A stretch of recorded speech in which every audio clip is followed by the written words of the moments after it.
जय श्री कृष्णा। जय श्री गिरिराज जी।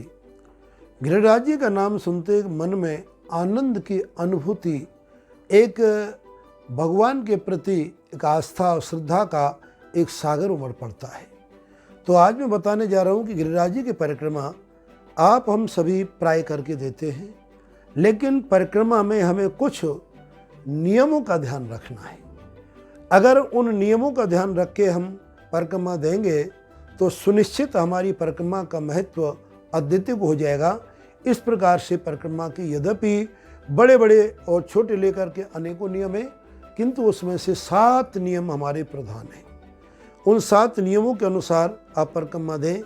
आप देखें प्रभु की कितनी कृपा आप पर बरसेगी, कितना आनंद की अनुभूति आपको अपने आप अपने मन मस्तिष्क में होगी, इसका आपको अनुमान भी नहीं लगा सकते। तो गिरिराज तो इतने हमारे दयालु हैं। इसी प्रकार से परिक्रमा का माध्यम श्री गिरिराज जी ही नहीं है। कहीं भी परिक्रमा देने जाओ वो सबका नियम एक मान्य होगा। दूसरा जो आपको मैं बताने जा रहा हूँ, जहाँ से हमने आरंभ किया गिरिराज जी की परिक्रमा, तो गिरिराज जी की जो परिक्रमा है ये भगवान का वक्षस्थल हृदय कहा गया है।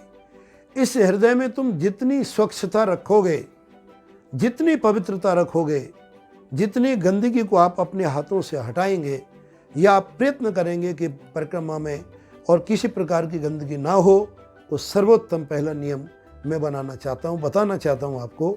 इस नियम का अनुसरण करेंगे तो देखिए गिरिराज जी आपसे कितने प्रसन्न होंगे। दूसरा, गिरिराज जी अथवा किसी भी देवी देवता की परिक्रमा जहाँ से आरंभ की जाती है, उस देवता को या गिरिराज जी को अपने राइट में तरफ से लेते हुए पूरे घूमते हुए चले जाएंगे और वापस उसी स्थान पर आ जाएंगे तो परिक्रमा हो जाती। जैसे उदाहरण के तौर पर आपने गिरिराज जी में दान घाटी से प्रणाम करके भगवान को परिक्रमा आरंभ की, तो गिरिराज जी आपके दाहिने रहेंगे। आन्योर, पूछरी, जतिपुरा घूमते हुए वापस आप गोवर्धन में आएंगे। वहाँ भी आपकी मानसी गंगा गिरिराज श्री दाहिनी तरफ भी बने रहेंगे। फिर आप आगे चल करके चूतटेका एवं उद्धव कुंड, जिसको आप लोग गौशाला भी कहते हैं, और वहाँ से होते हुए राधा कुंड, ललिता कुंड आदि की परिक्रमा देते हुए और कृष्ण कुंड की परिक्रमा देते तो सब राइट में रहेंगे, कुसुम सरोवर होते हुए और पूरे अपने बाजार में, छोटे बाजार होते वापस परिक्रमा में आ जाएंगे। तो ये नियम है। अब इस नियम में दूसरा नियम हो गया कि जहाँ से हम आरंभ करेंगे वहीं पर पूर्ण कर दें, परिक्रमा है।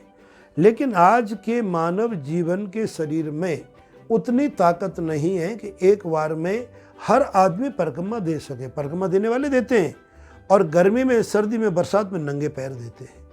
तो कोई इसमें ऐसा नहीं कह सकते कोई भी नहीं बचा, लेकिन ज़्यादातर लोगों को करके शारीरिक क्षमता कम है, तो उनको ये भी नियम है कि एक बार में जितनी परिक्रमा दें वहाँ पर कोई चिन्ह लगा दे, खम्भे का नंबर हो या कोई मंदिर हो या कोई वृक्ष आदि का, और अगले दिन वापस वहाँ से लौट जाएं, वहीं से शुरू करके अपनी परिक्रमा दे दें। यह भी एक नियम है। तीसरा, चौथा नियम यह है कि यदि आपकी शरीर की क्षमता नहीं है और बड़ी दूर से आएँ, फिर आपको कब आएंगे नहीं आएंगे, तो वहाँ पर सेवाधारी ये नाना प्रकार के ई रिक्शा वगैरह घूमते रहते हैं। उनका सहयोग लेकर के उनको मूल्य दे के देखिए, उनका मूल्य दे रहे हैं, और मूल्य दे रहे हैं तो किसी गरीब का पालन हो रहा है। ये भी आपके द्वारा एक परोपकार की भावना रख के चलना है। कहता है बेरोजगारी का एक भाव हमारे मन में होना चाहिए कि तीर्थ स्थान में प्राय करके काफ़ी बेरोजगार लोग होते हैं, उनको हम जितना हो सके अपनी ओर से रोजगार दें। तो रिक्शा लें, रिक्शा से परिक्रमा दी जा सकती है। ये भी आपके नियम तीसरे में ही आता है। चौथा नियम, यद्यपि कोशिश ये करनी है कि हमें अधिक से अधिक और अधिक सिर्फ प्रभु का चिंतन करना है। ओम नमः शिवाय या आपके गुरुदेव का मंत्र या श्री कृष्ण शरणमम, श्री राधा शरणमम, इस प्रकार के भगवान का नाम जपते हुए, प्रभु का चिंतन करते हुए, प्रभु के चरित्रों का, भागवत आदि के चरित्रों का ध्यान करते हुए परिक्रमा देंगे। यह आपका चौथा नियम है। 5वें नियम में ध्यान रहे, कोशिश ये करना है कि रास्ते में हमें कहीं मुंह झूठने की आवश्यकता ना हो, लेकिन कहीं अनायास प्रसाद मिल रहा है तो प्रसाद को नकारना नहीं है, अपनी अंजलि में लेकर के प्रसाद ग्रहण करना है। और अपने पास जल का पात्र, बोतल है तो आचमन करें, लेकिन कुल्ला परिक्रमा के किनारे जा कर के लेफ्ट साइड बाईं तरफ करें। और मुंह को धोने के बाद फिर परिक्रमा आरंभ करें। इसी संदर्भ में यदि आपको इस शरीर की शक्ति कम है, आपको चाय की आवश्यकता है, तो बिल्कुल चाय पीने का या अल्पाहार लेने का पूर्ण अधिकार है। उस शरीर की क्षमता के हिसाब से यथा साध्यम तथा कुरु, जितनी तुम्हारी शरीर की क्षमता है उस लेवल से आप अपनी साधना करें। आपका शरीर बेहोश के होके पड़ जाएगा, परिक्रमा कौन देगा, कौन संभालेगा? तो इतना भी मेरे प्रभु कठोर नहीं है कि तुम्हारी आवश्यकताओं को उनके मस्तिष्क में ध्यान नहीं है, वो सब कुछ ध्यान रखते हैं। अतएव ये आपका जीवन का है पांचवा जो प्रश्न, पांचवा जो आपका नियम है कि अपन भोजन आदि ग्रहण करें या चाय आदि पिए, तो हमारे झूठे पात्रों को या झूठे पत्तल को या झूठे कुल्हड़ को वही बाईं तरफ फेंके और मुंह धो करके हमें परिक्रमा प्रदान करें।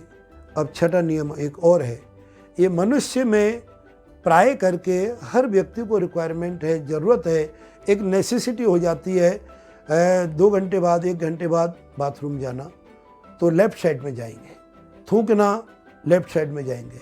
जुकाम आदि हो रहा है, आपको नाना प्रकार के शरीर से कोई गंदगी निकालनी है, सब कुछ लेफ्ट में आपको करना है, बाईं तरफ आपको नहीं करना है। ये आपका छठा नियम है।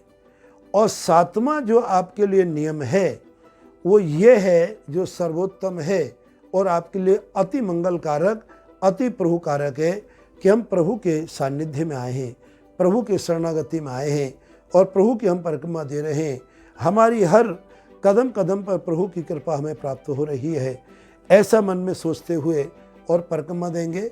इसी क्रम, इसी नियम में यदि आप दूध धार भी चढ़ाते हो तो भी ये सब के सब नियम आपको मान्य होंगे। और इसी सातवें नियम में एक और है, यदि आपको प्रभु ने दे रखा है, आप सक्षम हैं, तो देखिए गिरिराज जी में ब्रज के मोर कबूतर बंदर गौ साधु ब्रजवासी, ये जो 7 जो हमारे कहे गए हैं, ये हमारे ब्रज के राजा हैं, ब्रजवासी हैं, गऊ हैं, मोर हैं, कबूतर हैं, बंदर हैं, कुत्ता हैं, चींटी आदि हैं, ये ब्रज के सब अधिपति हैं। और इन सबको यथासंभव आप दान करें। जो आपके चरणों से चींटी आदि मरती हैं, ऐसा भाव होना चाहिए। उसके निमित्त कुछ भंडारा या कुछ गौ सेवा या बंदर सेवा अगर आपके द्वारा होती है तो समझना चाहिए वो सोने में और भी सुगंधी है। तो इन 7 नियमों के साथ में अगर परिक्रमा देंगे तो आपको जीवन में अत्यंत कल्याणकारी भगवान की कृपा का एक रसास्वादन, भगवान का कृपा का प्रसाद एक प्राप्त होगा। जय श्री कृष्णा, जय श्री गिरिराज जी।